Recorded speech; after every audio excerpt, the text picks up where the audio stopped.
teknik nyindir sebetulnya. Dan teknik nyindir ini kan banyak masyarakat Indonesia menggunakan itu.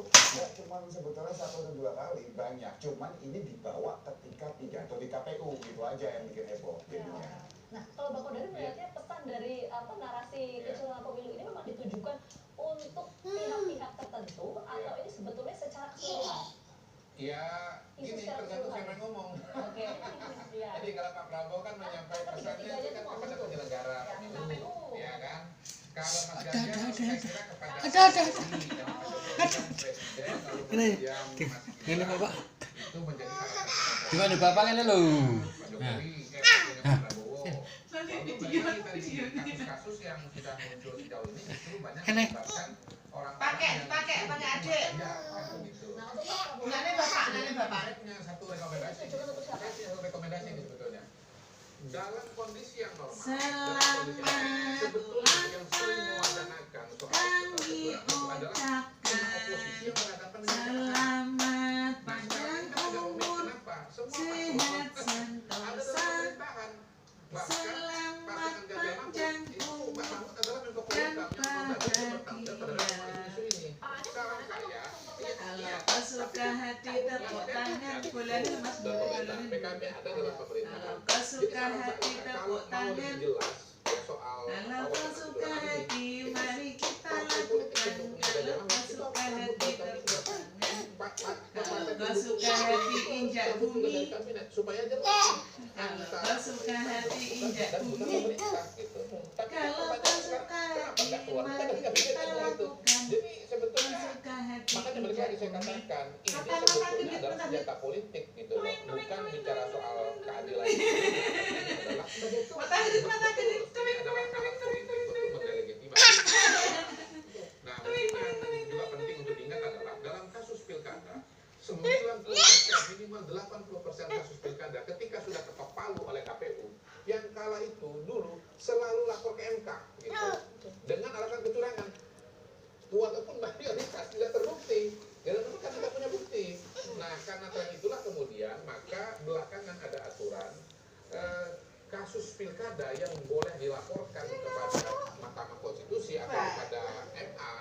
Belakangan kan kalau nggak salah di CPH itu hanya saya lupa nih akhirnya pilkada ini siapa yang mengadili? Apa tetap di MK atau di MA ya? Tapi intinya begini, ada aturan bahwa ya selisih suara yang cuma berapa? 5% atau 2% atau 3%. Suara sapi. Untuk menghindari setiap orang yang kalah Suara mengatakan sapi. dia dicurangi gitu. Iya. Jadi pokoknya Anda baru bisa melapor mengatakan Suara Anda ini kucing. punya untuk mengatakan Anda dicurangi dan disidangkan. Miau, Kalau miau, sebelumnya 70, 80%, 90% semuanya mengadu dan umumnya yang mengatakan curang itu orang yang kalah. Oke.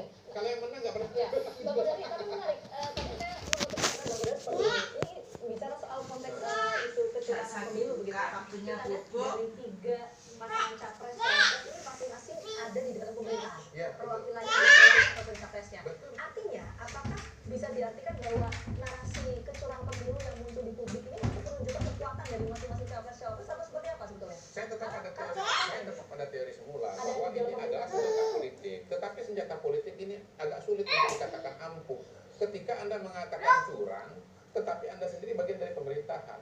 Jadi di masyarakat terutama yang menengah ke bawah ya, kompleksitas politik ini kan nggak mudah untuk dicerna gitu loh. Anda kan baru efektif pesan politiknya kalau pesannya itu jelas, terutama pada masyarakat menengah ke bawah. Nah, pesan itu baru jelas kalau misalnya Anda memposisikan diri sebagai oposisi berhadapan dengan petahana. Anda berada di luar berhadapan dengan yang di dalam. Kenapa? Yang di dalam itu yang punya katakanlah state aparatus. Tapi kalau kita bicara sekarang kan susah gitu loh. Mau bilang apa? ASN, mau bilang kepala daerah, PJ bupati banyak juga dari partai-partai yang sekarang ini kayak Mas Ganjar, Pak Amin, Pak Anies, Surya Paloh dan seterusnya begitu loh. Jadi saran saya kalau mau efektif, Anda keluar dulu dari kabinet baru serang lagi gitu. Oke. Ada risiko politiknya nggak sih untuk ketiga capres-capres ini ketika menggaungkan isu soal kecurangan pemilu, Bang Kodari? Ya kembali pada kepercayaan masyarakat ya terhadap situasi dan kondisi yang terjadi pada hari ini. Kalau saya lihat survei-survei yang ada kan trust kepada Pak Jokowi itu kan masih sangat tinggi. Ada 2 indikatornya. Pertama tingkat kepuasan, yang kedua dalam lembaga survei itu ada pertanyaan di antara apakah Anda percaya atau tidak kepada lembaga 1, 2, 3. Kepercayaan kepada Pak Jokowi itu lembaga kepresidenan sampai hari ini seingat saya itu kalau nggak nomor 1 nomor 2. Ya, terakhir sih nomor 2, nomor 1 itu TNI gitu. Nah, kalau tingkat kepercayaan kepada Pak Jokowi itu sudah turun, barangkali dia nasibnya seperti KPK. KPK itu dulu salah satu yang tertinggi ya, 3 besar, 4 besar. Tapi belakangan melorot ke bawah.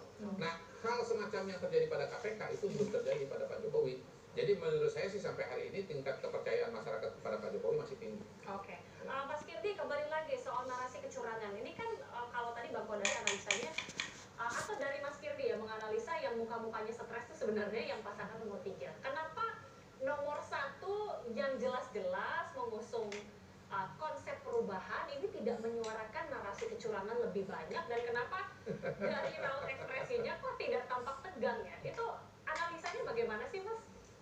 Gini ya, kalau di levelnya mereka, tentu saja mereka jauh lebih tahu apa yang terjadi di atas.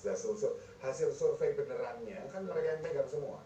Kenapa saya bilang hasil survei beneran? Nah, sekarang itu kan hasil survei itu banyak juga yang tanda petik nggak beneran juga, gitu. Jadi kita nggak pernah tahu, yang tahu tuh mereka, gitu. Nah, sehingga mereka tahu tuh apakah mereka memang sebagai pihak yang kalau namanya beauty contest, kan ada yang memang dijagokan, ada yang cuma jadi pembanding, gitu loh. Ketika kita bicara tentang kata pemilihan 3 perusahaan gitu misalnya, ya yang jadi pembanding itu udah tahu bahwa dia pembanding.